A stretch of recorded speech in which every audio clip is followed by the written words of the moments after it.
Pronto, iniciamos. Como dito antes, a gente dá uns 5 minutinhos para o pessoal ir chegando. E aí a gente começa a se apresentar, tá bem? Certinho.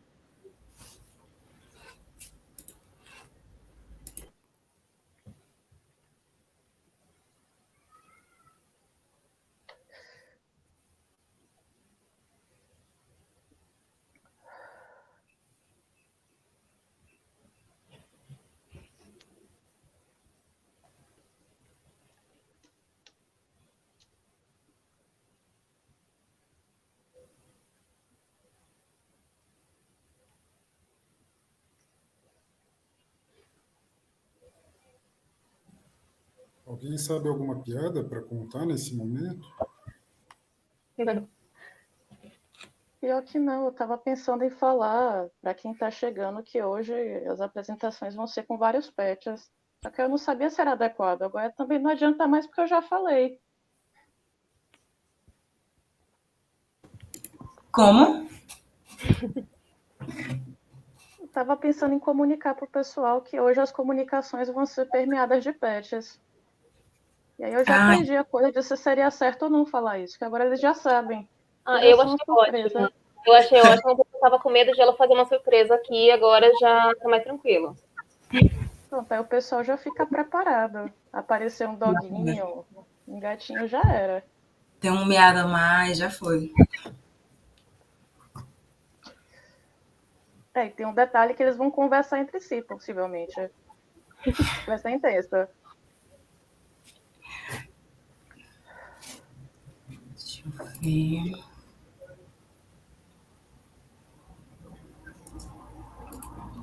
Esse Bom, aqui não está dando nenhum indício de que pretende descer.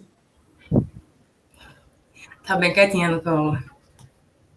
Poxa, eu nunca vi uma palestra com um gato no colo. Inovador.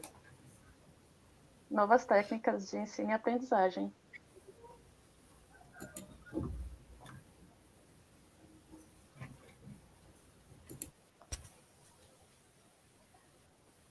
Seu microfone tá fechado, Marina.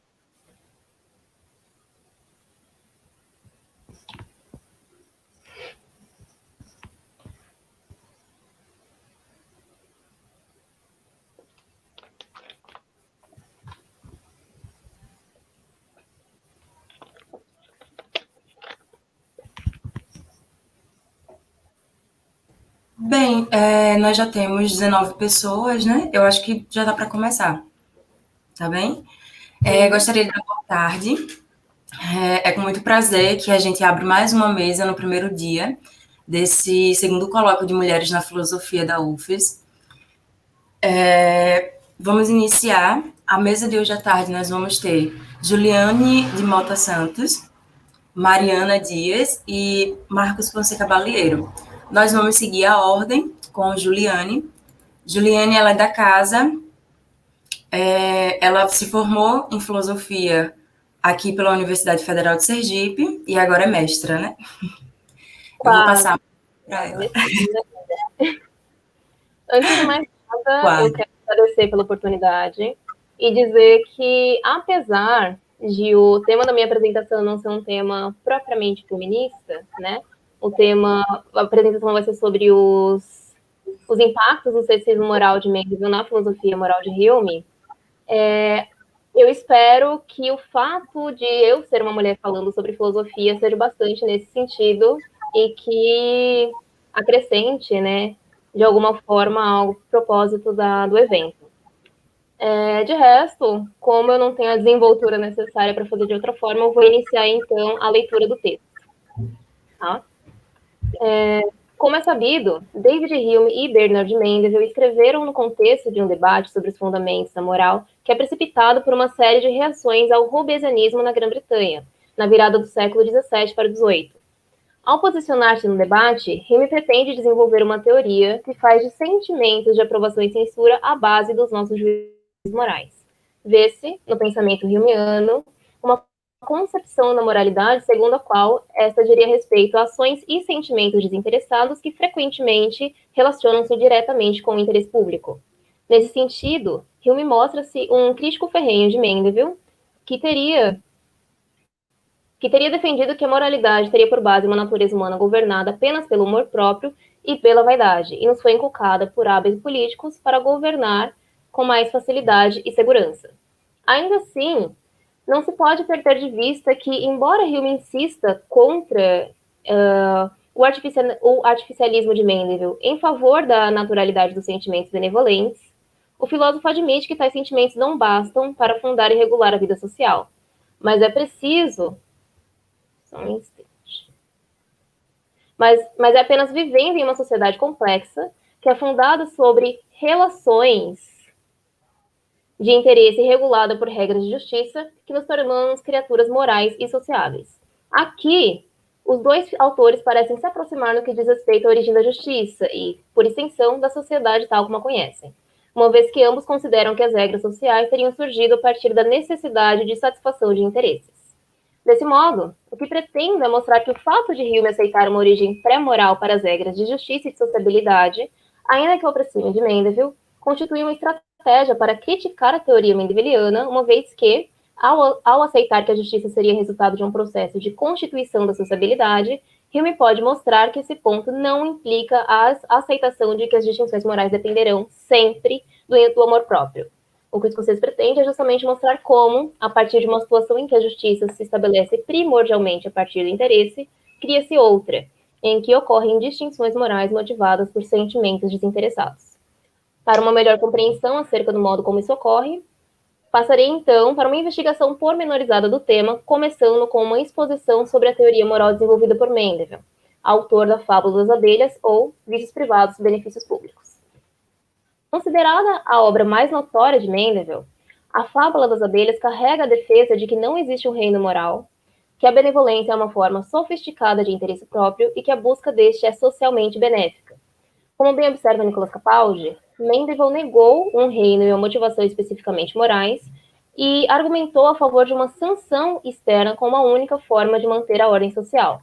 O filósofo afirma, em uma investigação sobre a origem da virtude moral, um dos ensaios que compõe a versão expandida da fábula, que a espécie humana é, dentre todas as espécies de animais, a menos capaz de conviver por muito tempo em grupos numerosos e sem o freio do governo, justamente por ter desenvolvido não apenas a razão, mas também mais apetites a serem satisfeitos do que os demais animais. A razão disso, segundo o autor, é que no estado selvagem de natureza, todos os animais, incluindo os humanos, seguem naturalmente a tendência de suas inclinações e buscam apenas a sua própria satisfação. Em virtude disso, as criaturas que demonstram ter o mínimo de raciocínio e, consequentemente, menos apetites para saciar, são as mais aptas a viver pacificamente em conjunto. Ainda assim, nenhuma outra criatura possui as qualidades que são particulares da espécie humana, que a tornam potencialmente sociável. No entanto, por se tratar, de acordo com Mandeville, de um animal tão egoísta, obstinado e astucioso, mesmo que possa ser subjugado por um poder superior, é impossível apenas pela força torná-lo tratável e fazê-lo receber o aperfeiçoamento a que está apto. Diante disso, os legisladores que trabalharam pela instituição da sociedade e que tinham plena consciência desse fato, se empenharam para convencer aqueles que seriam por eles governados de que dominar seus apetites e sacrificar seus interesses privados seria mais benéfico para todos. Essa foi uma tarefa difícil, já que parecia improvável que alguém pudesse convencer a humanidade a rejeitar suas inclinações naturais e preferir o bem dos outros ao seu, sem que uma recompensa fosse ofertada pelo transtorno e violência que cometeriam contra si. Conscientes da necessidade de inventar uma recompensa imaginária equivalente ao transtorno que tal esforço lhes acarretaria, aqueles que assumiram o empreendimento de civilizar a humanidade examinaram cuidadosamente todas as forças e fragilidades da nossa natureza e observaram que ninguém é tão selvagem a ponto de não se encantar com um elogio, nem tão baixo a ponto de pacientemente suportar o desprezo. Concluindo, então, que a lisonja era o argumento mais poderoso a ser usado com criaturas humanas, eles, nas palavras do próprio Mandeville, exaltaram a excelência de nossa natureza acima de todos os outros animais, e enaltecendo com infindáveis elogios as maravilhas de nossa sagacidade e a vastidão da nossa inteligência, atribuíram 1000 ecômios à racionalidade de nossa alma, com a ajuda da qual seríamos capazes de realizar as mais nobres conquistas.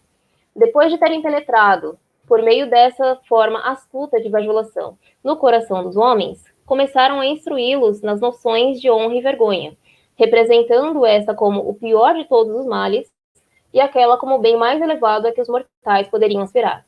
Feito isso, mostraram-lhe quão impróprio seria a dignidade de criaturas tão sublimes a atender à solicitação daqueles apetites que têm em comum com os animais, e, ao mesmo tempo, negligenciar aquelas qualidades superiores que lhes deram proeminência sobre todos os seres visíveis. Admitiram, de fato, que esses impulsos naturais eram muito intensos, que era penoso resistir a eles e, mais difícil ainda, subjugá-los. Por isso serviu para demonstrar, por um lado, quão glorioso seria conquistá-los e, por outro, quão escandaloso seria não fazer. Fim de citação. Os legisladores tiveram, além disso, que dividir os indivíduos em duas classes distintas para introduzir entre eles a disputa. Uma era constituída das pessoas desprezíveis e objetas que, perseguindo sempre prazeres imediatos, sem qualquer consideração pelo bem de seus semelhantes e sem qualquer objetivo mais elevado, eram incapazes de triunfar sobre seus apetites e de abrir mão de seus prazeres imediatos e vantagens pessoais. Como escravos da volúpia, afirma Mandeville, eles rendiam-se sem nenhuma resistência a todo desejo grosseiro e não se serviam das suas faculdades racionais senão para aumentar o seu prazer sensual. Estes, para os legisladores, eram a escória da espécie e não diferiam dos animais senão fisicamente. A outra classe era constituída de criaturas imponentes e altivas que, livres dos sortes do egoísmo e desprezando qualquer característica que compartilhavam com as criaturas irracionais, consideravam os progressos da mente como a sua mais bela conquista e opunham-se, com a ajuda da razão, às suas paixões e inclinações mais violentas, promovendo em guerra consigo mesmas a paz com seus semelhantes e o bem-estar público. Aqueles que compunham essa classe eram considerados os verdadeiros representantes da sublime espécie, excedendo em importância aquela primeira classe em mais graus do que esta em relação aos animais do campo. Para Mandeville, o ser humano é o mais perfeito dos animais, e como ocorre com qualquer espécie que não seja imperfeita, a ponto de ser incapaz de descobrir o orgulho, os mais belos e valorosos possuem o maior quinhão dessa qualidade, que o filósofo salienta ser tão inseparável da essência humana que, sem ela, o composto perderia um dos seus principais ingredientes. Assim sendo, os presentes ensinamentos, adaptados à boa opinião que o ser humano tem de si, conquistariam o sentimento de muitos e os induziria, especialmente os melhores da espécie, a enfrentar inconveniências e privações para ter o prazer de se incluir entre os indivíduos da segunda classe. Isso posto, seria inevitável que aqueles que mais se esforçaram a fim de dominar seus apetites naturais em prol do bem comum ostentassem, com o apoio do governo, sua superioridade sobre o resto da espécie. Quanto àqueles que, por uma reserva insuficiente de orgulho, permaneceram seguindo os ditames da natureza, sentir-se-iam envergonhados para confessar que estão entre as criaturas desprezíveis, pouco distante dos animais, pertencentes à classe inferior, e em sua própria defesa, assumiriam a excelência da abnegação e do espírito público e se esforçariam para encobrir suas imperfeições.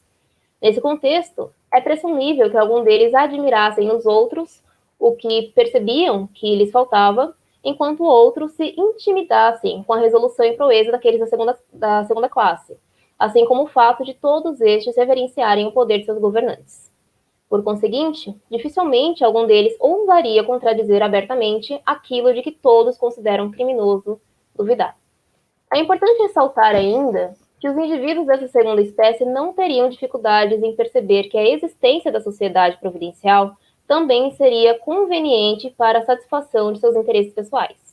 Assim como os outros, eles experimentariam os benefícios daquelas ações realizadas em prol do bem público e, consequentemente, desejariam o bem daqueles que as realizam. Além disso, na busca para a satisfação de seus próprios apetites, perceberiam que ninguém estaria mais em seu caminho do que aqueles aos quais se assemelham. Dessa forma, não seria exagero afirmar que seria principalmente do interesse dos piores pregar o espírito público, para que pudessem colher os frutos do trabalho e da abnegação dos outros e entregar-se à fruição de seus apetites com o mínimo de perturbação. Sendo assim, mesmo aqueles que são incapazes de dominar seus desejos concordariam, motivados pela vergonha e por seus apetites, em chamar, novamente nas palavras de Mandeville, de vício tudo aquilo que, sem nenhuma consideração pelo bem público, o homem cometesse a fim de satisfazer qualquer de seus apetites, quando em tal ação pudesse ser observada o menor indício de que ela poderia causar um mal a algum membro da sociedade, ou mesmo torná-lo menos útil aos outros, e em dar o nome de virtude a cada realização por meio da qual o homem, contrariando os impulsos da natureza, se esforçasse para o benefício dos outros ou para a conquista de suas próprias paixões mediante uma ambição racional de se tornar bom. Citação. Essa, segundo Mendel, foi ou poderia ter sido a estratégia pela qual o ser humano selvagem foi subjugado, e a forma como os primeiros rudimentos da moralidade foram esboçados, isto é, por hábeis políticos que, visando tornar os seres humanos úteis e dóceis uns aos outros, tramaram para atender à ambição daqueles que poderiam colher mais benefícios e governar multidões com maior facilidade e segurança. As virtudes morais não passam, para o autor, da prole política que a bajulação engendra no orgulho, pois não há um indivíduo, independentemente de quão capaz ou inteligente ele seja, completamente à prova do encantamento da bajulação, se esta é engenhosamente realizada e ajustada às suas habilidades.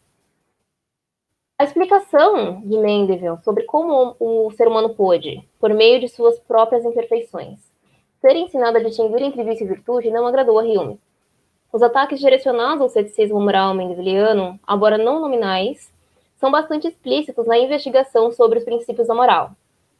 Da óbvia utilidade das virtudes sociais, afirma Hume, os céticos inferiram que todas as distinções morais originam-se na educação e foram inicialmente inventadas e depois encorajadas pela arte dos políticos, a fim de tornar os seres humanos tratáveis e subjugar a ferocidade e o egoísmo naturais que os incapacitavam para a vida em sociedade.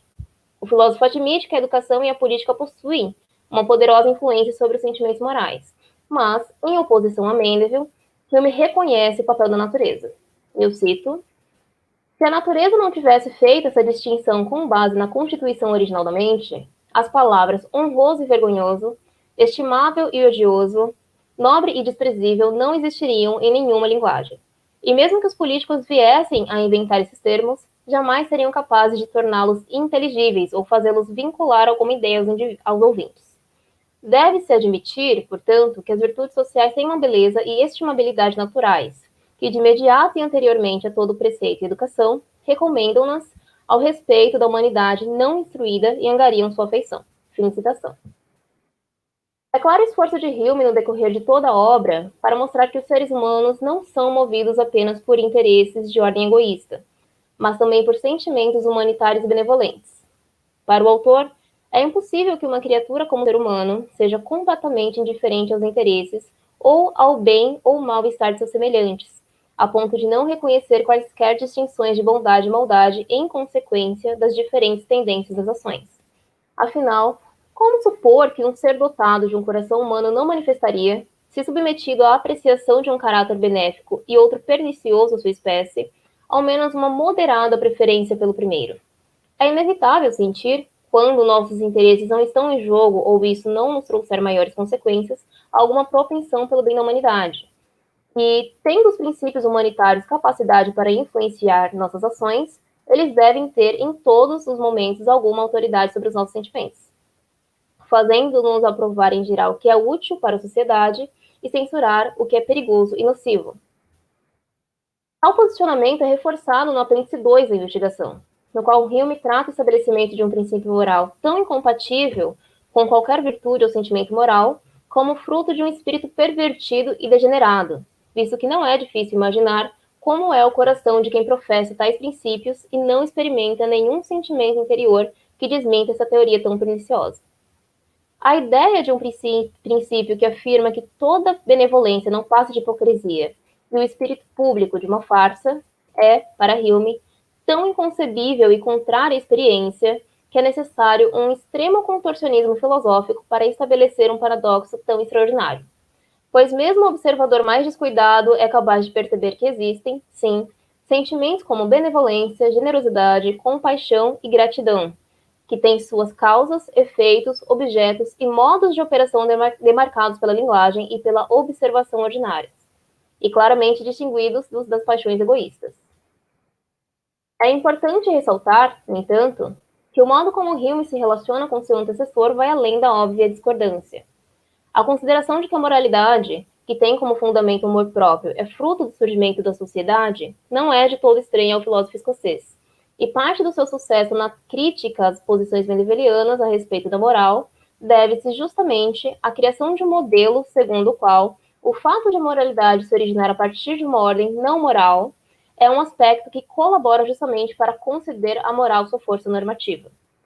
Consideremos, então, a forma como Hume julga que as afecções contribuem para o surgimento e desenvolvimento da sociabilidade e da moralidade. Hume concebe a moralidade como fruto de um processo de socialização que decorre de uma convenção entendida como uma percepção de interesse comum. A sociedade, para o autor, pode ser percebida de forma análoga ao acordo entre dois indivíduos que, eu cito, manejam os remos de um bote por uma convenção comum, ditada por um interesse comum, sem nenhuma promessa ou contrato. É assim que o ouro e a prata são feitos medidas de troca. É assim que a fala, as palavras e as linguagens são fixadas por um acordo e convenção de seres humanos. Tudo é vantajoso para duas ou mais pessoas se todas cumprem sua parte, mas perde toda vantagem se apenas uma o faz. De outro modo, não haveria nenhum motivo para qualquer uma delas aderir àquele esquema de conduta. Fim de citação. Isso fica bastante evidente em textos, tanto da investigação quanto do Tratado da Natureza Humana, nos quais Hume se dedica ao tratamento da justiça enquanto virtude. É na seção 2 da segunda parte do livro 3 do Tratado que Hume trata pela primeira vez a questão que concerne a origem da justiça e, concomitantemente, da sociedade. Segundo o filósofo, diferente de todos os outros animais, o ser humano é o único que não possui armas, força ou qualquer outra habilidade natural que seja em algum grau condizente com suas necessidades. E a sociedade tem justamente a função de suprir suas deficiências, oferecendo um remédio para a limitação de sua força. A conjunção de forças amplia nosso poder, a divisão de trabalho aumenta nossa capacidade e o auxílio mútuo nos deixa menos expostos à sorte e aos acidentes. E é por essa força, capacidade e segurança adicionais que a sociedade se torna vantajosa.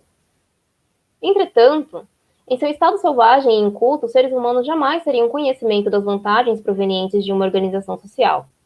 É, portanto, do apetite natural existente entre os sexos que decorre a vida em sociedade, uma vez que dessa união surgem necessidades como o cuidado da prole, a união entre pais e filhos e a formação de uma sociedade mais numerosa. Existem, contudo, particularidades como o egoísmo e a generosidade limitada a pessoas que não são próximas, que são inconvenientes e até contrárias à requerida conjunção entre os indivíduos. Como observa Rolf Kuntz, o mundo afetivo e moral dos indivíduos descritos por Hume se assemelha a uma série de círculos concêntricos, e o cuidado e atenção de cada indivíduo consigo mesmo e com um pequeno círculo de pessoas, como a família, esgota a capacidade natural de se interessar pelos outros, dificultando a vida em grandes sociedades. Assim como posses que, existentes em quantidade limitada, estão expostas à violência e podem ser tomadas com o emprego dela. Seria, no entanto, inútil buscar um remédio para tais inconvenientes na natureza inculta. Nossas ideias primitivas de moral, longe de remediar a parcialidade dos afetos, dão a eles mais força e influência, e por esse motivo a solução para o problema provém não da natureza, mas de um artifício. Quando os seres humanos passam por sua primeira educação em sociedade, tomam consciência de suas infinitas vantagens e adquirem gosto pelo convívio e pela conversação. E percebem também que, para mantê-la, precisam dar aqueles bens externos, cuja facilidade de transmissão de uma pessoa a outra é a principal perturbação da sociedade, estabilidade. Isso, segundo Hume, só pode se realizar por meio de um artifício que tem origem em uma convenção da qual todos os membros da espécie participam. Essa convenção, que não tem a natureza de uma promessa, é apenas um sentido geral de interesse comum que todos os membros da sociedade expressam mutuamente e que os leva a regular sua conduta segundo certas regras. Cada um observa que será vantajoso deixar que outrem conserve a posse de seus bens, contanto que todos tenham o mesmo interesse em regular sua conduta e ajam da mesma maneira. Quando esse interesse comum é exprimido e conhecido por todos, produz os indivíduos uma resolução e comportamento adequados. Trata-se, portanto, de uma convenção, entendida não como um acordo instantâneo, mas como um jogo de expectativas e de aprendizado. Em suma, eu cito Hume, a justiça tira sua origem exclusivamente do egoísmo e da generosidade restrita dos homens, em conjunto com a escassez das provisões que a natureza ofereceu para suas necessidades. podemos concluir que um respeito pelo interesse público ou uma benevolência forte e irrestrita não é o nosso primeiro motivo ou o motivo original para observar as regras da justiça, já que se admite que, se os homens fossem dotados de tal benevolência, essas regras jamais teriam sido imaginadas. Fim de citação. Esse processo que leva ao surgimento da justiça é reforçado por Hume na seção 3 da investigação, iniciada com a afirmação de que a utilidade pública é a única origem da justiça e as reflexões sobre as consequências benéficas dessa virtude são a única fundação do seu mérito. As regras de equidade e justiça dependem, segundo o autor, do estado particular em que os indivíduos se encontram, devendo sua origem e existência à utilidade que proporcionam ao público. A partir do que foi dito, fica claro que, apesar do notório destaque das virtudes como benevolência nos escritos de Hume, elas estão longe de ser a causa da associação entre os seres humanos ou de fazer com que eles concebam mecanismos que devem regular a sociedade. A natureza humana, segundo ele, não pode, de modo algum, subsistir sem a associação de indivíduos, e essa associação jamais poderia ter lugar se não houvesse respeito às leis de equidade e justiça. É ao interesse que, ao menos no princípio, devemos o surgimento de ambos. Como bem nota Maria Isabel Limonge, Hume está, nesse ponto, de acordo com Mendelssohn. Em suas palavras, a história da sociabilidade pode ser entendida como uma história do interesse, como um jogo das paixões egoístas nos levando a aceitar certas regras de conduta, que são as regras de justiça, e a acatar certos valores, como a castidade e a obediência civil, que são fundamentais ao bom funcionamento da sociedade e à resolução dos conflitos que lhes são inerentes. Se fazemos isso, se agimos assim, é sobretudo porque vemos na sociedade um meio adequado para satisfazer nossas próprias paixões. Fim de citação. De fato, essa aceitação da concepção da sociedade como resultado de um artifício que busca satisfazer interesses e, consequentemente, do surgimento da moralidade a partir de uma ordem amoral, aproxima Hume daquele que escolhe como seu adversário. No entanto, ainda que partam de pontos semelhantes, os resultados obtidos por Hume e Mendelssohn são bastante distintos. Uma vez constituída essa estrutura social, as paixões desinteressadas ganham, para o nosso filósofo, espaço para florescer.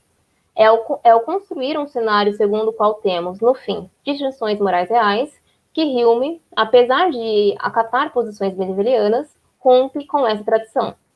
Dito isso, é justamente o estabelecimento de uma teoria capaz de mostrar que as paixões desinteressadas atuam no processo de surgimento da moralidade, a partir de uma ordem não moral, que, longe de significar mera concessão ao ceticismo moral, é um dos maiores triunfos do filósofo escocês na discussão acerca da origem e do desenvolvimento da moralidade.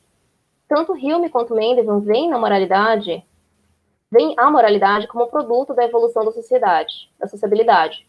Contudo, enquanto o primeiro entende a moralidade como algo que não tem força normativa, Hume direciona seus esforços para mostrar o processo da sociabilidade como a história da maneira pela qual a moralidade adquire seu estatuto de valor. A moralidade, tal como vista por Hume, tem valor normativo não apesar de ser apenas um produto da sociedade, mas exatamente por isso. E é isso. Muito obrigada.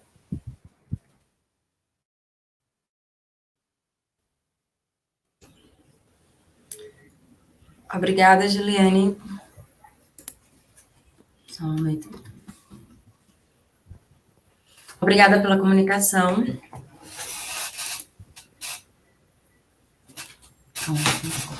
Bem, agora eu vou passar a palavra para Mariana. Mariana também, ela é graduada aqui pela Universidade Federal de Sergipe, em Filosofia. Ela é cofundadora e vice-presidente da Liga Acadêmica, né, Círculo de São Cristóvão, membro do grupo de pesquisa de Ética e Filosofia Política na UFES, e organizou, junto com a professora Mariana Lins, e é coautora do livro Entre o Mito e a Política. A comunicação, o tema da comunicação dela é Hipocrisia ou Polidez, Filosofias Morais Práticas e Educação Feminina no século XVIII britânico. Pode ir, Mari. Obrigada, Marina. Boa tarde a todos e a todas. Eu queria primeiro agradecer a oportunidade de estar aqui apresentando o evento e dizer que é uma grande alegria estar aqui também organizando junto com minhas colegas a segunda edição, que eu acredito que já está sendo bastante proveitosa. Bem, eu também queria parabenizar a Juliane pela fala dela, que vai me ajudar um tanto, e eu vou poder pular algumas coisas que eu iria falar sobre polidez e sobre Mandeville. Eu vou começar com uma citação do Gregory, num livro chamado O Legado de um Pai para Suas Filhas. Diz o Gregory, para as filhas dele, vocês irão ouvir mais, e com boa vontade, do que falar. Fim de citação. Basicamente, esse livro foi publicado como uma maneira de educar as mulheres da época. Ele foi escrito por um pai que estava prestes a morrer e estava preocupado com a condição que as filhas iriam estar depois disso. A mãe dele tinha partido e, a partir disso, ele tinha que fazer alguma coisa para fazer com que elas fossem bem educadas. E o que acontece é que esse livro foi o mais vendido para a educação feminina da época, entre a Europa e a América. E, inclusive, fez parte de um manual de boas maneiras, junto com os livros do Chesterfield sobre as cartas para seu filho, editado pelo padre Trussler. E ele dizia o seguinte sobre o sistema proposto por Chesterfield e por Gregory. Era um sistema de instrução polida e moral, completa para ambos os sexos. Fim de citação. Tratava-se de um conteúdo que falava de como se ter modéstia, como evitar mentira, como respeitar as regras sociais, como ter boa conversação, como se vestir adequadamente, e por aí vai. E é importante notar que esses livros não instauravam como a educação moral polida deveria acontecer. Eles, na verdade, refletiam os ideais daquela época. É claro, vai ter certas coisas ali ou aqui que são próprios desses autores, mas, de modo bastante geral, era uma preocupação de mostrar como montar aquela identidade nacional polida que era tão preocupante de se formar para a Grã-Bretanha do século XVIII. E esse desejo de se estabelecer essa identidade nacional polida passava por duas coisas: as filosofias morais práticas e as filosofias morais teóricas. Basicamente, as filosofias morais práticas eram como manuais de boas maneiras que davam aquelas regrinhas que eu falei agora há pouco. E as filosofias morais teóricas investigavam os princípios que regiam esses ideais morais, como deu para ver na fala da Juliane acerca de Hume e de Mendel, por exemplo. E como é que nasce essa cultura polida lá no século XVIII britânico? Olha, primeiro que ela vai se opor pesadamente a uma noção que se tinha no século XVII, que era justamente de reter paixões deletérias. O procedimento desses britânicos dezoitistas vai ser basicamente o oposto. Vai ser de aflorar paixões sociáveis. E ao lado disso, a gente tem um contexto em que o comércio está aumentando, a gente tem feiras específicas nas quais as pessoas poderiam sociabilizar e comprar moda, participar de conversações adequadas. A gente tinha um aumento da galanteria, que era proporcionada por esse comércio. Tinham casas de campos nas quais as pessoas poderiam viajar para descansar, ou então até melhorar a vida de plebeus. E também tinham salões de debates nos quais tanto homens como as mulheres poderiam se dedicar a discutir filosofia e literatura, polida, é claro. E tem dois pontos chaves que eu quero destacar. Mas antes disso, porque eu me confundi aqui nas minhas anotações, eu esqueci de falar que esses catálogos de boas maneiras, eles estavam divididos como sermões, cartas, romances, poesias, e tem como destaque o Fordse, o Chesterfield e o próprio Gregory. E agora sim, os dois pontos chaves. A gente tem o refinamento nas artes, importante para essa educação polida. Por exemplo, quem lesse O Paraíso Perdido do Milton ia ser tomado como uma pessoa elegante, virtuosa, polida. E ao lado disso, a gente tem um maior comércio que vai aumentar o consumo de luxo e de conforto. E a partir disso, a mulher começa a ganhar um espaço na sociedade polida a partir do comércio. Como? Ela poderia educar os modos do homem, ensiná-los a ter bom gosto e por aí vai. E essa cultura polida, que era completamente diferente dos bárbaros, por exemplo, estaria comprometida tanto com esse bom gosto quanto com a honra. E a gente tem os exemplos como o Hume, o Ferguson, o Smith, o Keynes. E para esses autores, de modo bastante geral, o que não deixava se tomar o luxo como um vício era justamente a capacidade deles de promover felicidade e progresso para uma nação. Ela seria mais feliz se tivesse a capacidade de consumir o luxo de forma a melhorar as boas maneiras dela, a ter um refinamento no que se gosta e por aí vai. E uma das coisas que esses autores, de modo bastante geral, destacavam como diferente de uma cultura bárbara para uma cultura polida, estava justamente no tratamento com as mulheres. A gente tem um fenômeno da feminização, que, por exemplo, o Gregory vai lançar a visão comparativa dos estados e faculdades do homem e dos animais do mundo, e lá ele vai falar que as mulheres se tornam exemplo de sensibilidade e elas devem ser seguidas por todos aqueles que querem viver nessa nação polida e alegre. O Hume, por exemplo, lá no Refinamento das Artes, das Ciências, vai dizer o seguinte: e se o amor libertino e até a infidelidade conjugal são mais frequentes em épocas polidas, nas quais são vistas com frequência apenas como galanteio, em comparação, nelas é muito menos comum a embriaguez, vício mais odioso e pernicioso para a mente e para o corpo. Fim de citação.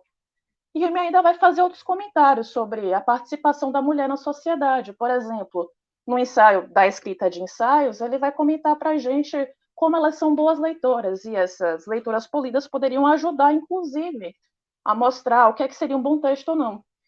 E também tem o exemplo que ele coloca lá no ensaio sobre a cavalaria e a honra dos modernos, no qual ele vai falar para a gente que uma senhora era tão necessária a seu cavaleiro, ou cavaleiro errante, quanto um deus ou um santo a um devoto. E ele não se deteria aí, nem se conteria com uma reverência e uma adoração submissa por uma única pessoa do belo sexo, mas estenderia, a algum grau, a mesma civilidade a todas, e por uma inversão curiosa da ordem da natureza, torná-las-ia superiores. Fim de citação. O que é que eu estou querendo mostrar com isso? De modo bastante geral, eu estou querendo mostrar que tipo de espaço a mulher estava tomando na sociedade britânica do século XVIII. Ela estava participando mais do comércio, ela era importante para a educação dos modos dos homens, poderia torná-los mais polidos, mais civilizados, pessoas que se adequassem às modas e por aí vai. E a gente pode ver isso, inclusive, lá no Spectator, por exemplo, do Watson e do Steele. Ambos vão comentar como as mulheres são importantes para polir e educar as maneiras dos homens. Até o Chesterfield, quando vai fazer as indicações de como os filhos devem ser educados, indica que eles devem participar da companhia de mulheres, para que assim pudessem adquirir bons modos. Então, de modo bastante geral, a gente tem uma nova cultura comercial e social engendrada pela polidez do século XVIII. E assim, essa polidez vai se distinguir completamente da barbárie, por exemplo, em promover uma convivência adequada e agradável, rica e respeitosa, uma galanteria que vai substituir uma opressão que o sexo feminino tinha em épocas bárbaras, nas quais eram consideradas apenas objetos de aquisição dos homens. E as mulheres param, em tese, segundo eles, de serem tratadas como propriedades e passam a ser tratadas como companheiras do homem, com o objetivo de complementar suas qualidades naturais. E a formação dessa sociedade polida, com essa sensibilidade natural da mulher, com esse apelo natural que ela tinha para a religião, etc., se torna um exemplo a ser seguido. E aí, eu cito Gregory no Legado de um Pai para Suas Filhas, vocês verão em um pequeno tratado meu recém-publicado, ele está se referindo àquela comparativa visão, em que honroso ponto de vista eu considerei o sexo de vocês. Não como trabalhadoras domésticas ou escravas de nossos prazeres, mas como nossas companheiras e iguais. Mas aí ele continua e parece que se contradiz logo de cara. Como designadas para suavizar nossos corações e polir as nossas maneiras. E, como Thomson diz, para elevar as virtudes e animar a felicidade e adoçar todas as labutas da vida humana. Fim de citação. Então, o que acontece é que, desse ponto de vista, a mulher passa a ter suas características naturais colocadas na sociedade e tem uma chance de adquirir esse lugar a partir do comércio, da polidez, da conversação, da galanteria e por aí vai. E como a Silvia Sebastiani comenta lá no livro sobre iluminismo escocês, você muda de um registro em que a mulher é forçada por um poder, supostamente, e passa a agregá-la a partir daquelas qualidades naturais. Só que aí vem outro termo que eu coloquei no meu título. Onde é que está a hipocrisia nisso tudo? Eu acho que vocês já se responderam mais ou menos em parte com essa pequena citação do Gregory. Olha, o que acontece é que, em primeiro lugar, aí eu vou citar a Davidson, muitas defesas da hipocrisia começam por dar-lhe um apelido atraente: modos, civilidade, decoro, autocontrole e polidez. Defender a hipocrisia sob seu próprio nome significa quebrar um tabu, e um forte incentivo é necessário para arriscar a indignação que uma tal defesa provavelmente provocará. Fim de citação. Então a gente tem uma sociedade polida, preocupada com a conversação, com o galanteio, com a boa sociabilidade, a felicidade tem um a mais. Como a Davidson observa, como a gente pode ver em alguns desses tratados de boas maneiras, tinha uma preocupação gigante sempre com a verdade e com evitar a mentira a todo custo. Só que, ao mesmo tempo, quando a gente passa a olhar mais de perto os textos do Gregory, do Chesterfield, a gente vê incitações para fingir que alguém é superior que você, elogiar alguém para além do que se pensa, aí vocês pensam no que a Juliane falou sobre a lisonja, fingir interesses e temas de conversa, fingir não ter sabedoria e sempre demonstrar o máximo possível de fé. Mesmo que você não tenha essa fé, é necessário demonstrá-la. E ao mesmo tempo que tem esse fingimento, tem uma preocupação gigante com evitar a mentira. Daí, como é que se coloca essa hipocrisia? Olha, para Davidson, a gente tem que observar uma lacuna entre o que se diz e o que se faz, ou notar certas incertezas no que diz respeito ao autocontrole e boas maneiras. E dessa forma a gente consegue tirar, de certa forma, um véu do que pode ser nomeado como galanteria, boas maneiras, virtude, autocontrole, cavalheirismo e polidez. Então agora o que eu vou fazer vai ser dar alguns exemplos, seguindo o Gregory e o Chesterfield, que são as morais práticas da época mais vendidas, como eu comentei.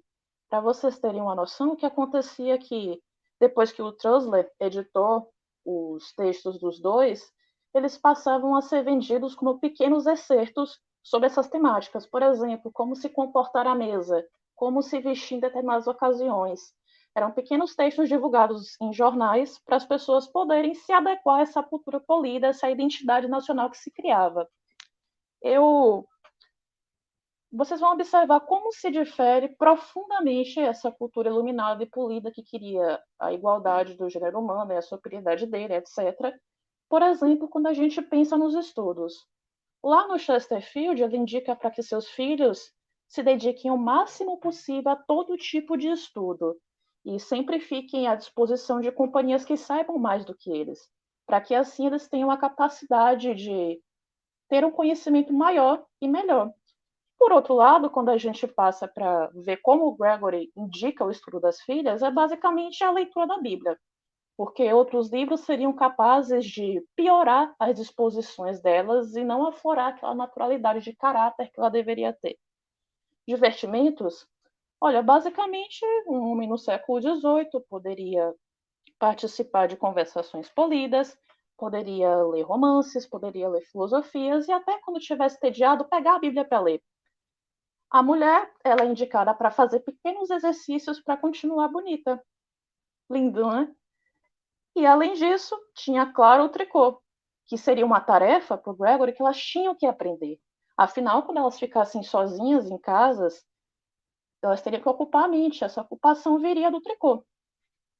Quanto à conversação e sociabilidade, se de um lado o Chesterfield fala para seu filho que ele não deve se deixar levar por argumentações falsas, mas conversar com as pessoas de forma polida e demonstrar o seu ponto, a mulher não pode mentir. E, além disso, é claro, ela deve ouvir muito mais do que falar.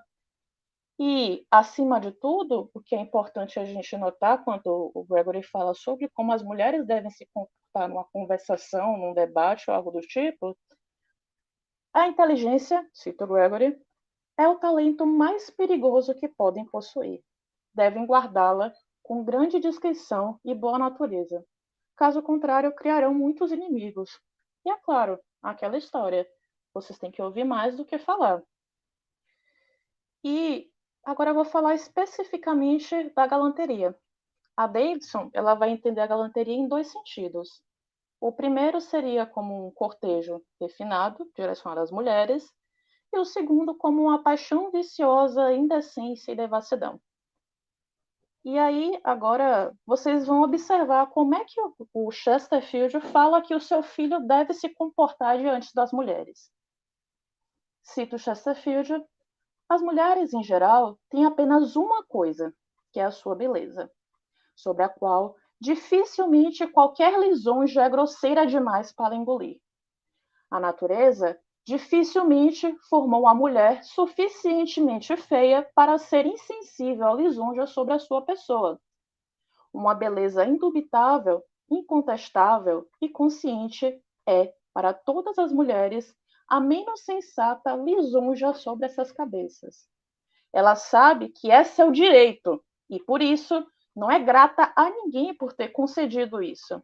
Ela deve ser lisonjeada pela sua compreensão, a qual, embora possivelmente não duvide de si mesma, ainda assim suspeita que os homens possam desconfiar. Fim de citação.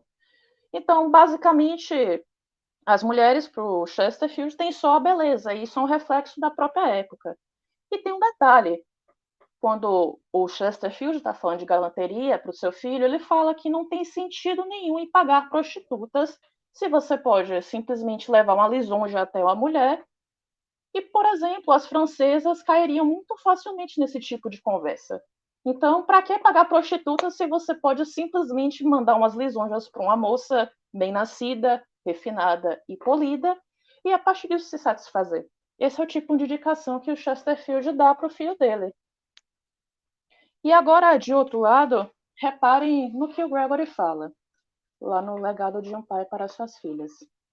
Vou citar: eu ficaria feliz por vocês possuírem um agradável decoro em seus comportamentos em locais públicos, mas não aquela tranquilidade confiante, aquele semblante impassível que parece colocar a companhia em desafio.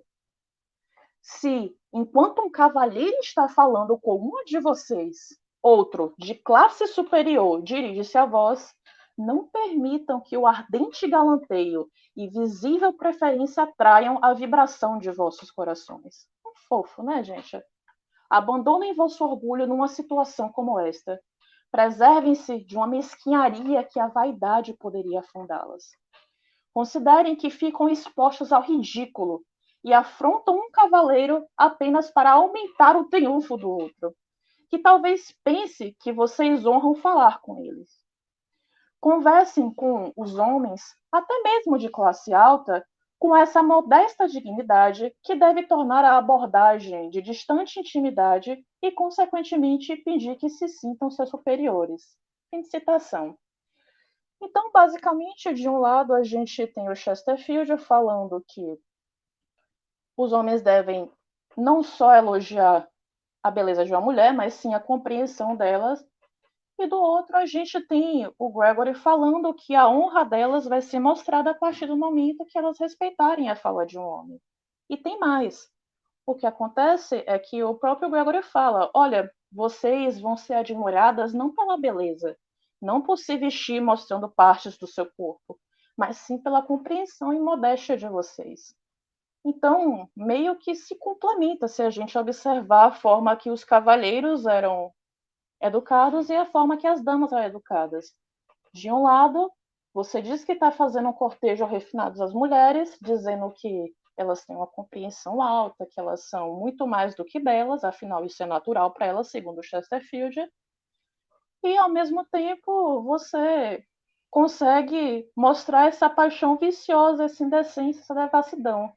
Daí, dá para observar nesse exemplo claramente a hipocrisia, porque o próprio Chesterfield vai estar falando ao longo da moral prática que ele escreve para educar o seu filho, e que posteriormente vai educar outras pessoas também, que ele não deve mentir, que ele deve se comprometer com a verdade. E a primeira coisa que ele fala quando vai dizer de galanteio é que, olha, não tem por que você pagar prostituta, já que as francesas caem na lisonja.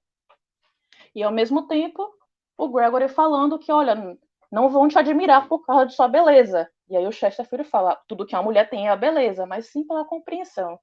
Daí vocês observam esse caráter de hipocrisia que se coloca na própria sociedade. E essa galanteria que nascia na época também estava relacionada ao comércio, ao luxo, porque os próprios ambientes nos quais eles se propagavam, as pequenas feiras nas quais eles tinham a capacidade de interagir entre si, ou então domingos na igreja e feriados, seriam oportunidades para galanteio. Então, se vocês observarem, essas poucas observações que eu trouxe mostram, de certa medida, como esse comportamento refinado deveria se colocar na sociedade, como essas pessoas deveriam ser educadas. E, por fim, o que a gente observa é que, se nessa era da polidez, do progresso, do iluminismo, a gente tem uma mulher sendo estimada pelas virtudes naturais, com a capacidade de educar os homens, participar do comércio, por outro lado, essa mesma cultura que supostamente diz que vai tratar a mulher como um igual, uma companheira, etc., vê que nas morais práticas a situação não é exatamente essa. Mas é bem diferente dessa. Se a gente voltar para aquela citação do Gregory, que, olha, vou te tratar como igual, e logo em seguida ele fala que vocês servem para simplesmente sensibilizar nossos modos, a situação fica estranha. Então, a partir disso, a gente consegue observar certa lacuna entre o dito e o feito, e, ao mesmo tempo, certas incertezas relacionadas ao autocontrole e a boas maneiras. E o que eu quero observar é que essas observações sobre hipocrisia não vêm exclusivamente da Davidson. Como vocês viram na fala da Juliane, a própria lisonja que o Mendel trabalha já mostra, em certa medida, como a hipocrisia funcionava na sociedade. E também tem as observações da Wollstonecraft, já no final do século XVIII. Ela vai estar lá mostrando como essas maneiras, formas de que uma mulher deve ser educada, o tratamento, o local natural ao qual ela estava disposta, não passava nada mais do que incoerência. Afinal, se a gente tem mulheres que são incapazes de debater, de conversar, de ter maiores elucubrações do que se preocupar com a moda e com o luxo, não é porque elas são naturalmente assim, mas porque foram indicadas a esse tipo de processo e se formaram dessa forma. Então você não pode condenar uma mulher por se preocupar apenas com luxo, se ao mesmo tempo o que acontece é que ela foi educada para se preocupar só com luxo. O que eu estou fazendo aqui não é para simplesmente fazer uma crítica inteira à polidez e querer exterminar ela de todo o convívio que a gente tem, mas simplesmente uma tentativa da gente recuperar mais ou menos um pouco dos limites históricos que são propostos por ela, principalmente quando a gente pensa a forma que essas pessoas eram educadas. E aí, para finalizar, eu trago uma citação da Wollstonecraft, que ela fala o seguinte acerca das pessoas que seguem esse refinamento e essa polidez. Cito a Wollstonecraft: seres débeis e artificiais, criados acima dos desejos e afetos comuns de sua raça, de forma prematura e natural, minando os próprios fundamentos da virtude e propagando corrupção por toda a sociedade. Enfim, é isso, gente. Espero que tenham gostado. Obrigada. Mário, obrigada pela comunicação. Agora nós vamos passar a palavra para o professor Balieiro. Ele é professor aqui de filosofia, do departamento de filosofia. Ele também é vice-diretor do Centro de Educação e Ciências Humanas aqui da UFES e coordenador do curso de pós-graduação também aqui na UFES. O título da apresentação dele é Sobre livros que não provam nada, Jane Austen e a recusa da polidez moderna. Pode começar, professor.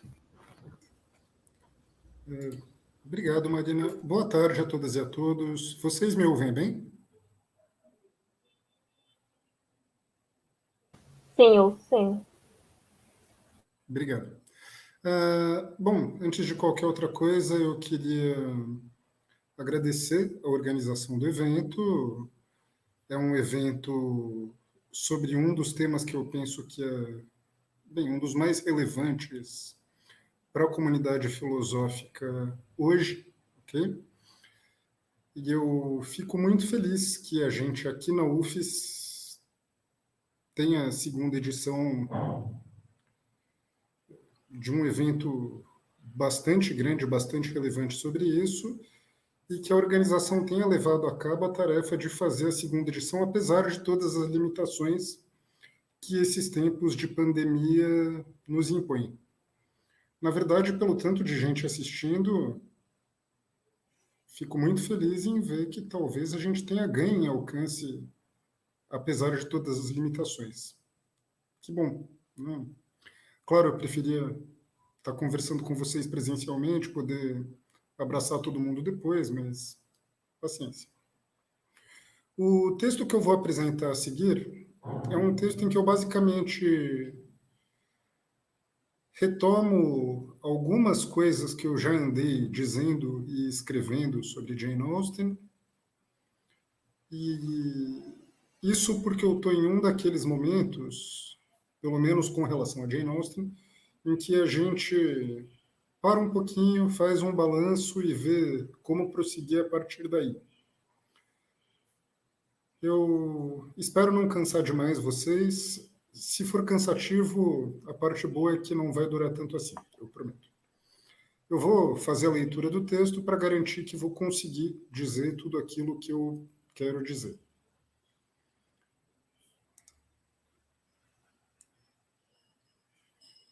Em resenha dedicada à adaptação cinematográfica de Orgulho e Preconceito lançada em 2005, Peter Bradshaw, escrevendo para o The Guardian, chama Jane Austen de ancestral das comédias românticas. Essa impressão parece ser quase um lugar comum. Isso fica evidente até mesmo em aspectos aparentemente triviais. Por exemplo, os projetos gráficos particularmente bizarros que a gente vê nas capas que a Martine Claret faz para romances da Jane Austen. Não vou discutir aqui a qualidade de traduções e de edições da Martine Claret, senão eu mudo de tema. Mas também no modo como a obra de Austen vem sendo recebida na cultura popular. Nesse sentido, não são poucos os exemplos que poderiam ser apresentados.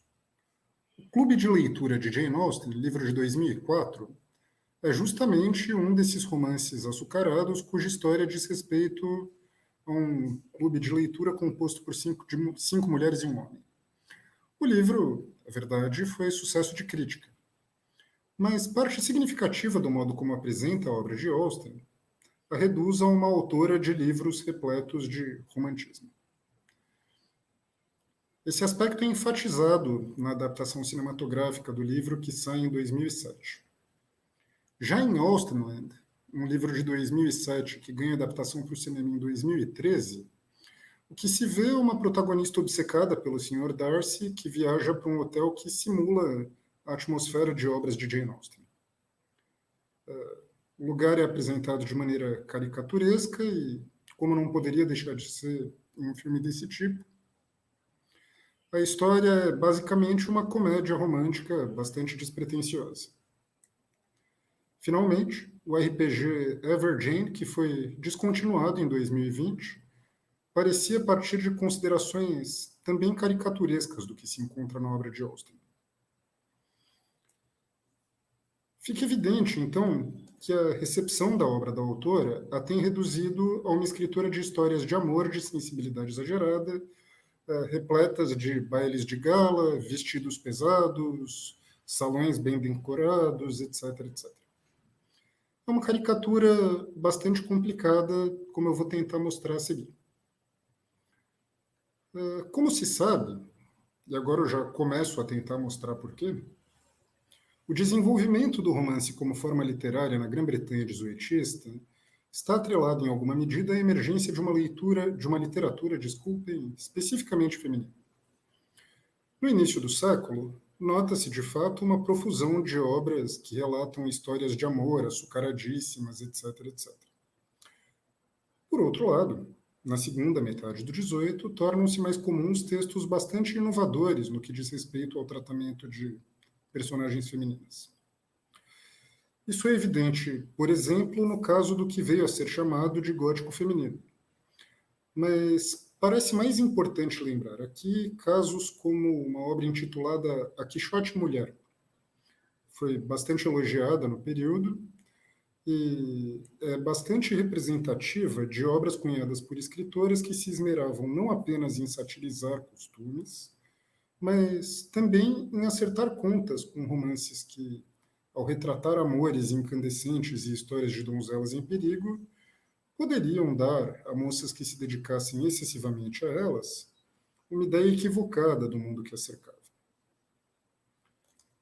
Não é exagero afirmar, a partir daí, que Jane Austen constitui um caso de colossal importância quando se trata de entender de que maneira o desenvolvimento da forma romance colaboraria para estabelecer um tipo de literatura que se apresentasse como um acerto de contas com autores do século XVIII que não pareciam se dar conta do que estava em jogo com o desenvolvimento da literatura escrita por mulheres.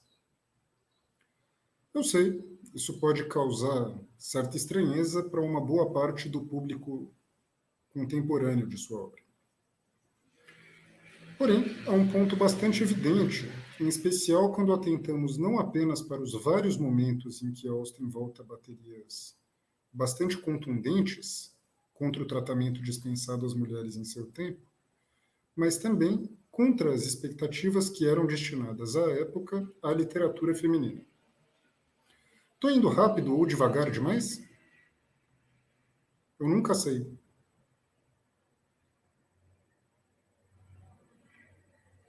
Diante desse silêncio sepulcral, eu vou continuar no mesmo ritmo por falta de ideia melhor. Esse é um ponto bastante perceptível, mesmo em uma obra como Persuasão, que parece muito menos ácida do que outras da autora no que diz respeito à aceitação, por parte da heroína, de clichês referentes à sensibilidade. Em um momento chave da trama, em uma discussão sobre caracteres de homens e mulheres, a protagonista diz algo como, eu cito, então não é algo como, é isso mesmo que ela diz.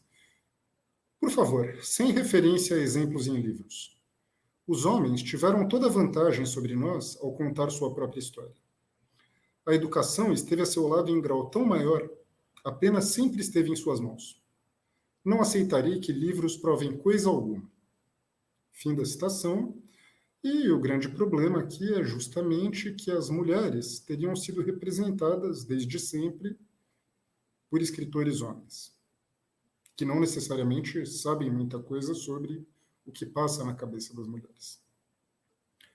Austen reconhece, então, que mesmo obras que contenham grandes exageros sentimentais devem ser valorizadas por se inserirem em uma tradição que teria decorrido de um movimento, por parte de escritoras, de expressarem em seus próprios termos a sua experiência do mundo.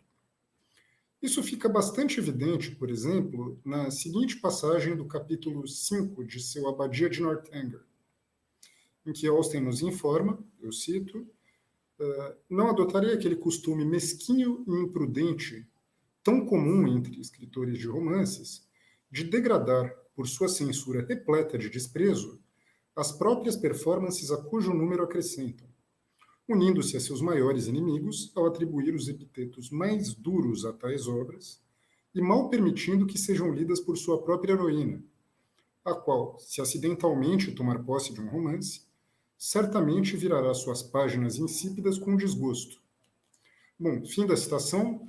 Eu já emendo mais uma, mas na verdade é a mesma passagem, 2 ou 3 linhas depois.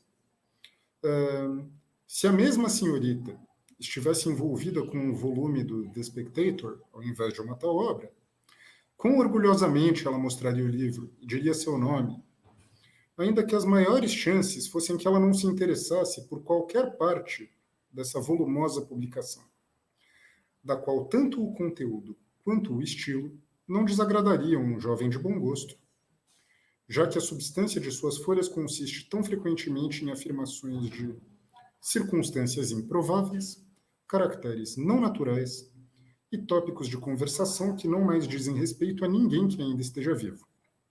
E sua linguagem também é grosseira a ponto de dar uma ideia não muito favorável da época que podia suportar. Então, vejam, a formação de jovens de bom gosto consiste, no fim das contas, em afirmações de circunstâncias improváveis, caracteres não naturais, tópicos de conversação que não interessam para mais ninguém, linguagem que é apresentada como grosseira. É importante a gente não perder de vista que A Abadia de Northanger é o último romance dela a ser publicado, mas é o primeiro que ela escreve ainda em 1798, portanto, em um cenário ainda bastante influenciado pelos filósofos das luzes britânicas. Tá? É importante também eu lembrar que no final dessa passagem, que é um longo parágrafo em que ela empreende algo como uma defesa do romance, ela vai se referir a romances como obras expressas da melhor maneira possível, em que a natureza humana é mostrada de maneira tão real quanto possível, etc. A mensagem é inequivocamente clara. Como se sabe, ou quem não sabe vai saber agora, o Spectator, periódico conduzido por Joseph Addison e Richard Steele entre 1711 e 1712, constituiu, para boa parte dos autores britânicos dezoitistas, um modelo de empreendimento que teria conciliado o tratamento adequado de temas filosóficos e uma linguagem adaptada para levar discussões acerca deles aos cafés e às mesas de jantar. Sabe-se que os ensaios do Spectator, e depois deles os do Tatler, teriam constituído, ao menos inicialmente, um dos modelos para os ensaios de Hume, e que algumas séries dedicadas a aprofundar temas específicos, tais como aquela dedicada aos prazeres da imaginação, por exemplo, teriam um impacto relativamente duradouro. À guisa de exemplo, é interessante lembrar que esses textos são discutidos por Edmund Burke ainda em 1757, em sua investigação filosófica sobre a origem de nossas ideias do sublime e do belo. O alvo de Austen, porém, não é apenas o Spectator, mas a época que podia suportar uma obra como ele. Fica claro que o próprio modelo de sociabilidade no qual jovens considerados de boa companhia seriam instruídos por obras desse tipo é digno de censura. Ao longo de A Abadia de Northanger, isso ficará claro em diversos momentos nos quais jovens educadinhos e benquistos, segundo os modelos então vigentes, são apresentados em termos bastante desfavoráveis. John Thorpe, por exemplo, que aliás faz questão de se declarar um não leitor de novelas, é apresentado como estereótipo de criaturinha desagradável. Ele também não é tão bem formado quanto gostaria de parecer. Em pelo menos uma passagem, fica claro que ele critica obras que não leu e coisas do tipo. Qualquer semelhança com certos cidadãos de bem contemporâneos é mera coincidência, evidentemente. Parece ainda que Austen assume uma posição bastante contundente, não apenas contra admiradores da maneira como se pensava a relação entre literatura e formação, mas também contra teses como aquela de A Quixote Mulher, que parece, por um lado, ter sido uma influência pesada em Northanger, e, por outro, o alvo do comentário sobre romancistas que escrevem críticas sobre romances. Charlotte Lennox, como se sabe, parecia bastante interessada em mostrar que a leitura de novelas havia sido prejudicial para o entendimento que Arabella, sua protagonista, tinha do mundo. Pode-se dizer, é claro, que Catherine Morland, protagonista de Northanger, padece do mesmo mal. Para quem não está familiarizado com a trama, o que acontece é que essa moça, chamada Catherine Morland, lê demais obras de ficção gótica e começa a achar que o mundo real é como o universo das obras góticas que ela lê, em especial Os Mistérios de Udolpho, de Anne Radcliffe. Tá? Entretanto, não é preciso desconfiar da sinceridade de Austen na passagem acima, o que se pode entrever em outros momentos.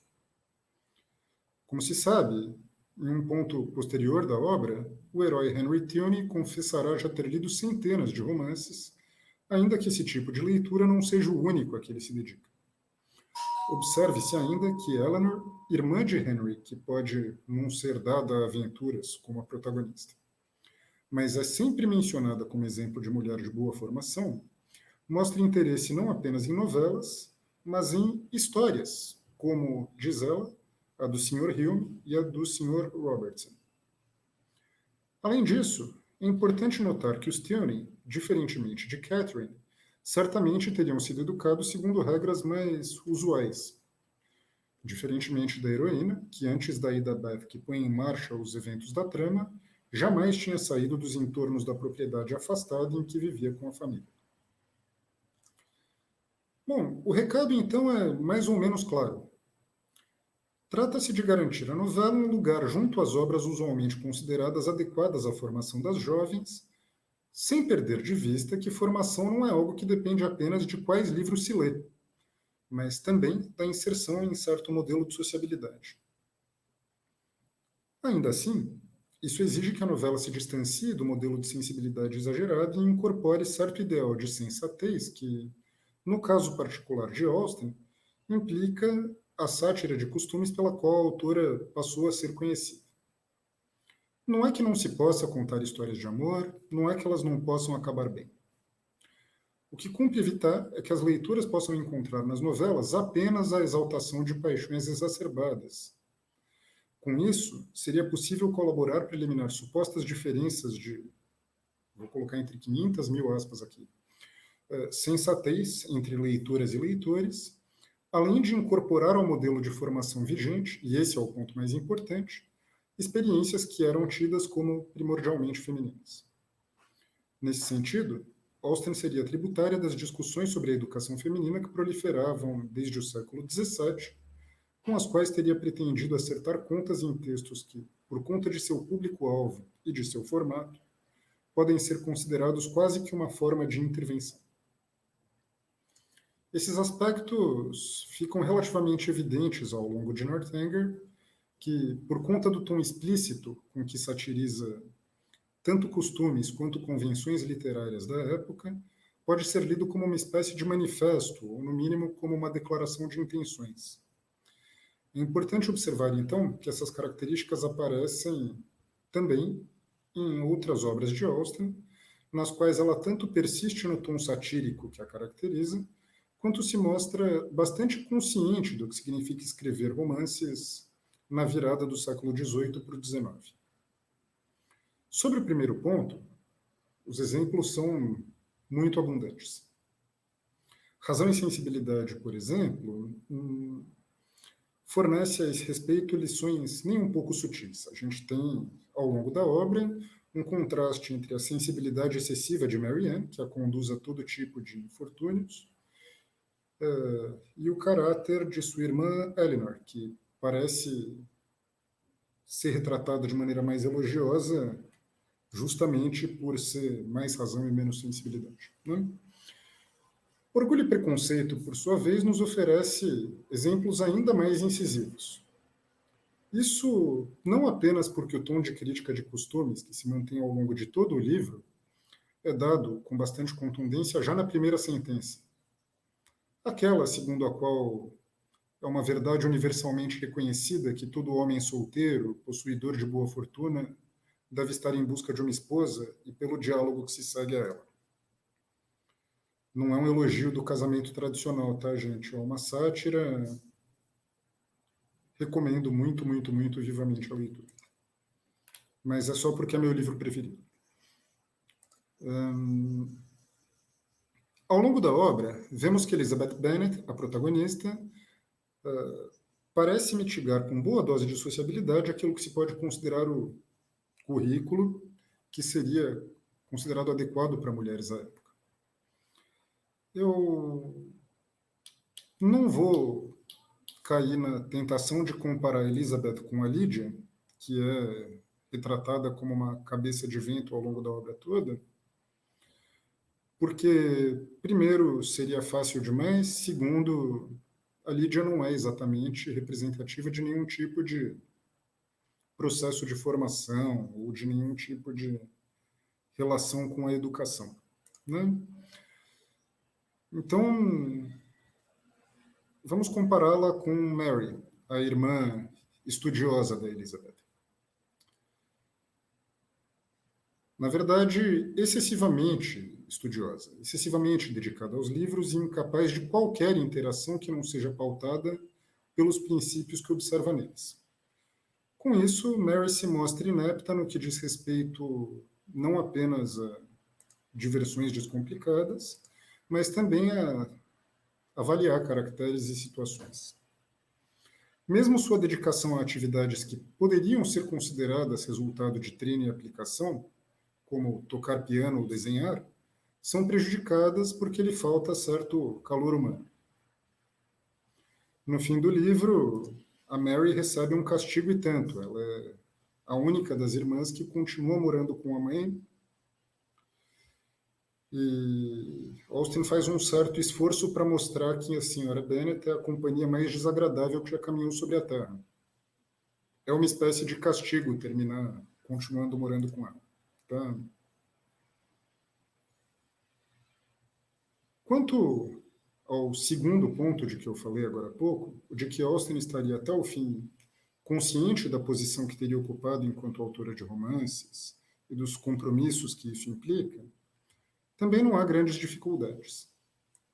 É só lembrar as passagens de Persuasão e de Northanger que eu mencionei anteriormente. É fácil identificar nelas a ideia de que a tradição literária anterior, dominada por homens, teria levado à necessidade de que emergisse uma forma de literatura que se constituísse como espaço para a expressão feminina. E, mais do que isso, né, que esse tipo de literatura precisaria ser incorporado a um modelo de educação geral. É inegável, então, que a autora se esmere em recomendar às mulheres um comportamento distinto daquele que seria recomendável caso meramente se acatasse as implicações do modelo de sociabilidade vigente à época e da cultura do galanteio. Aliás, muito obrigado, Mari, você me poupou um trabalho, porque agora eu não tenho que explicar muito isso, de que autores como Hume, Mandeville, Addison, etc., se mostram defensores. É verdade, Hume mais do que os outros dois, mas, enfim. Ainda que não estejamos falando aqui de uma proposta efetiva de educação feminina, com currículo, etc., como se vê em outros autores, Astel, Wollstonecraft, etc., certamente é o caso de se pensar, segundo Austen, um tipo de literatura que, uma vez assimilada, poderia promover reformas no registro da sociabilidade, de modo a aproximar a formação de homens e mulheres em termos mais equânimes. Por que é importante que eu diga em termos mais equânimes? Porque se a gente não tem esse contágio do modelo de formação pelos romances entendidos como forma feminina de expressão, não adianta só você querer que as mulheres estudem. É como você chamá-las para brincar, mas querer que os homens ditem as regras todas do jogo.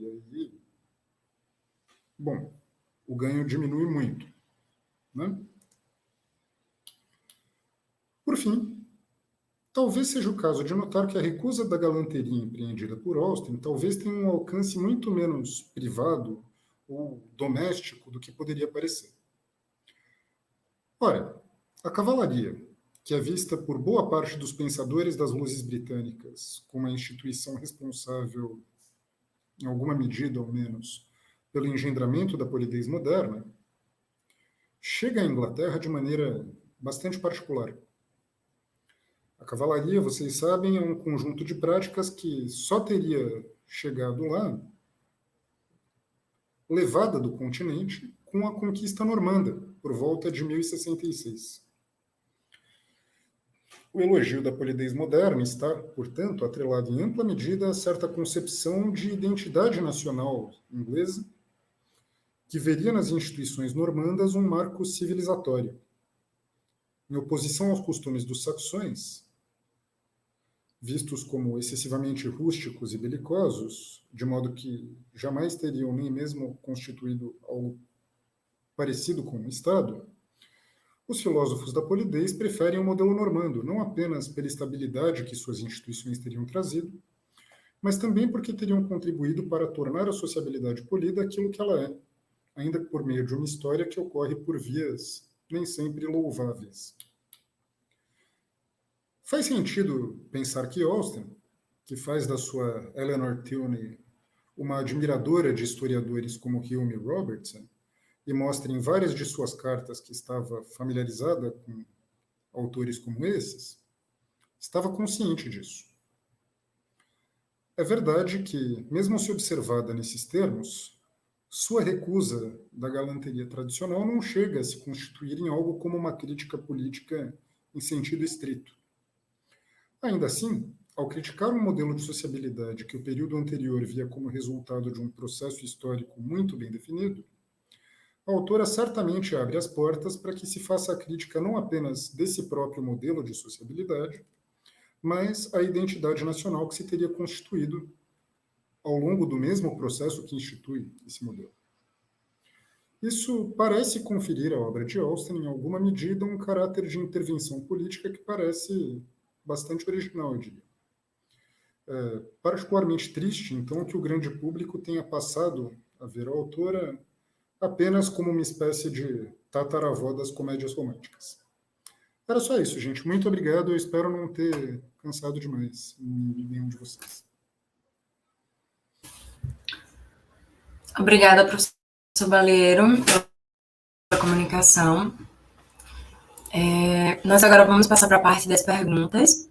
Deixa eu só colocar aqui.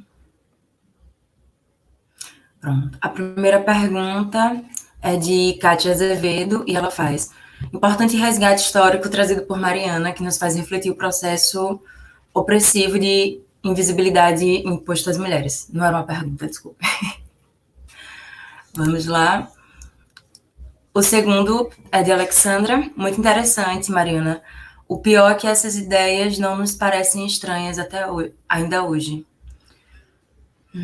E agora nós temos uma pergunta de Solange. Mariana, você pode falar sobre os aspectos que caracterizam a feminização do envelhecimento, abordando tal fenômeno a partir da perspectiva do contexto de trabalho e emprego, por exemplo? Obrigada, Solange, pela pergunta. Então, pensando no século XVIII, é um pouco complicado pensar em trabalho e emprego para uma mulher comum da época. Se a gente pensar especificamente na categoria das plebeias, elas tinham a necessidade de trabalhar e, a partir disso, elas faziam porque senão iam morrer de fome. Mas, basicamente, o caminho era esse. Se você realmente não tivesse um dote para poder dar no seu casamento, por exemplo, você precisaria trabalhar. Agora, quanto o que diz respeito ao envelhecimento, a maior preocupação justamente quando a gente pensa nesse aspecto da galanteria e do cavalheirismo. Olha, as mulheres tinham que estar na moda, elas tinham que estar bem vestidas, elas tinham que demonstrar bom gosto, polidez, elas tinham que ouvir mais do que falar. E se elas não fizessem isso, o que ia acontecer é que elas iriam envelhecer e iam virar velhas solitárias que não tiveram nenhum espaço na vida. Tanto que uma das maiores preocupações do Gregor é justamente mostrar como elas podiam se adequar a esse modelo, que iriam capacitá-las a se casar e ter uma vida minimamente feliz, tricotando e se exercitando nos parques. Eu acho que vai por aí. Eu não sei se eu ajudo ou se eu complico. Depois você me conta.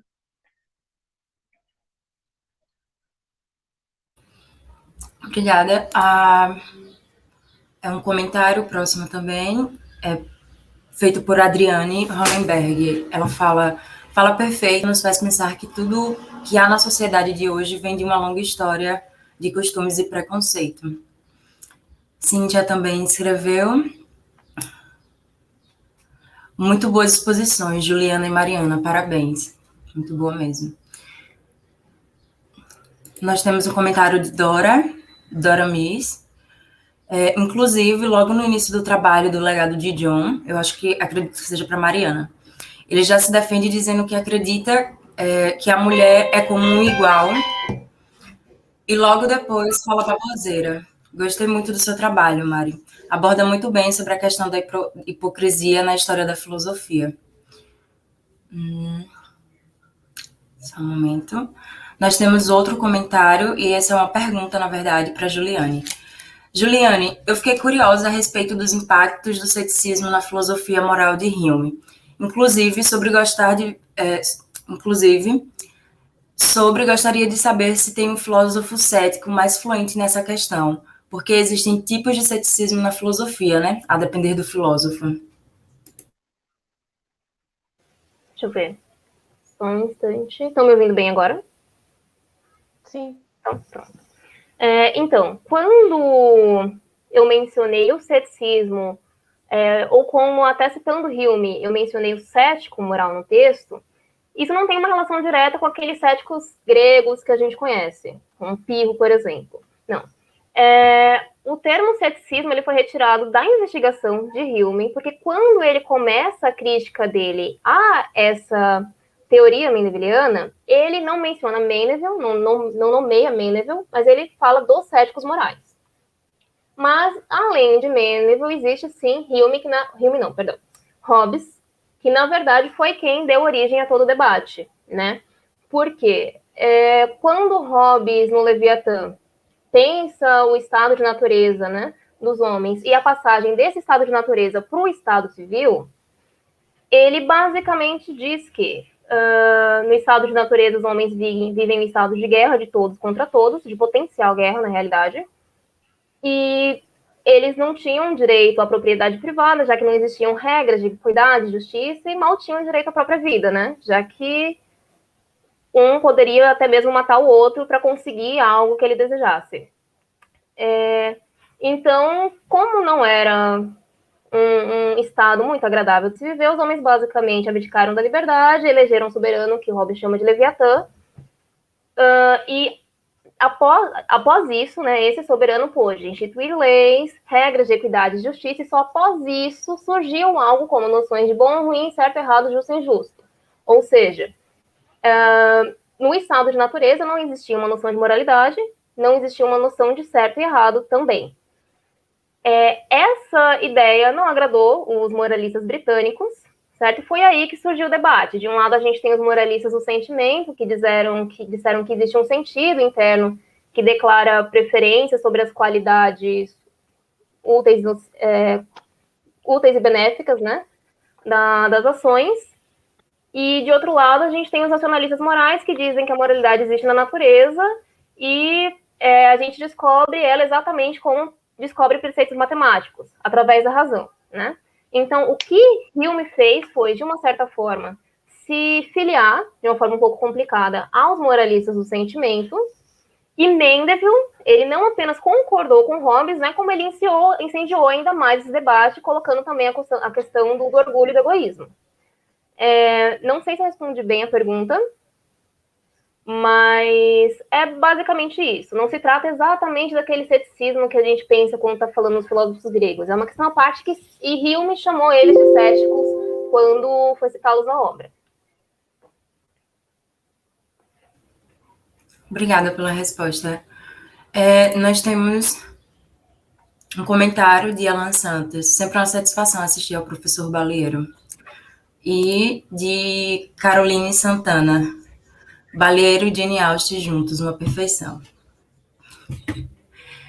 Pronto. Obrigado, gente. Obrigado. Acabamos. Acho que acabamos as perguntas no chat, né? Se vocês tiverem perguntas entre si para se fazer, ou se alguém mais desejar, nós ainda temos tempo.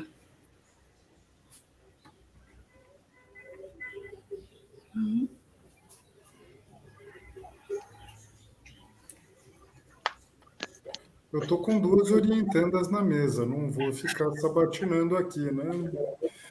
Uhum. Pronto, gente. Então, acho que é isso.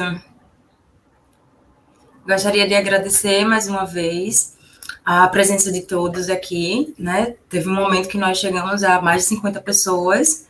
Eu acho que isso, assim como o professor Baleiro falou, é algo positivo dentro do evento, né? e um evento que tem um intuito que é muito político.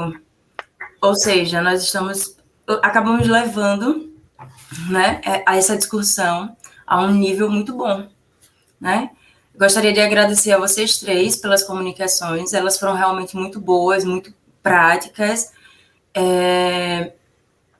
Eu acho que foram bastante críticas, principalmente a de Juliane, principalmente a de Mariana, quando a gente pensa que são mulheres dentro da filosofia, obtendo a idade que elas têm, e aí já falando sobre algo dessa forma, sabe? Realmente criticando a partir de estudos filosóficos.